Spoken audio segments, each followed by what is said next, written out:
আসসালামু আলাইকুম রহমতুল্লাহ। আমরা কবর করতেছি। আজকে সকাল 11টায় জানাজা হওয়ার পরে এখানে নিয়ে আসবে।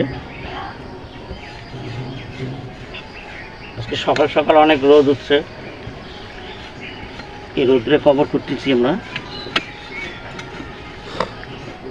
যে মৌত কার কখন হবে এটা বলা মুশকিল, কেউ বলতে পারবে না ভাই। যার যখন ডাক আসবে সেই চলে যাবে। আমরা মৃত্যুর কথা স্মরণ করে ভালো ভালো কাজ করব, মানুষকে ভালো কাজের দিকে এগিয়ে নিয়ে আসবো, নামাজ কালাম পড়ব, খারাপ কাজ থেকে বিরত রাখবো, ভালো কাজের দিকে উৎসাহ করব, তারা যেন ভালো কাজ করে।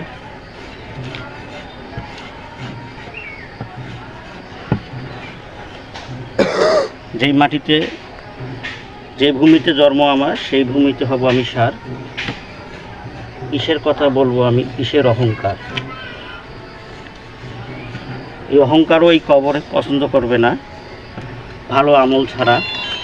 ভালো আমল করিলে কবরও ভালো ব্যবহার করিবে, কবর হাসিবে আপনার জন্য।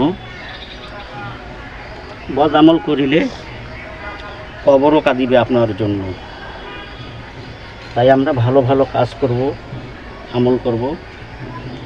সামনে ইজতেমা আমাদের রংপুরে, মিনি ইজতেমা। ইজতেমায় যাব, ইজতেমার ফজিলত সম্পর্কে কিছু কথা শুনবো আমরা। তারপরে বিশেষ করে জুম্মার নামাজটা আদায় করার চেষ্টা করব ওখানে বড় জামাতে। সকল মানুষকে হয়তো সামনে থেকে দাওয়াত দিতে পারি না, আপনাদের দাওয়াত থাকলো, ইজতেমার মাঠে আসবেন ডিসেম্বরে 11-12।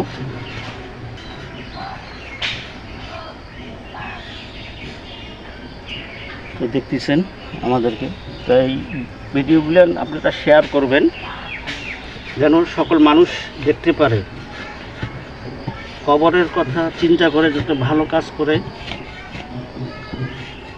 ভালোভাবে চলে, আল্লাহ পাক তাদেরকে ভালো রাখবে, ভালো কাজ করার তৌফিক দিবে।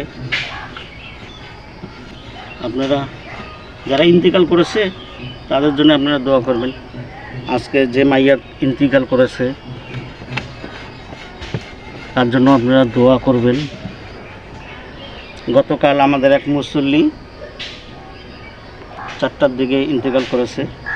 এশা তার জানাজার নামাজ আমাদের মহল্লা মসজিদে হয়েছে, কবরস্থান জামে মসজিদে।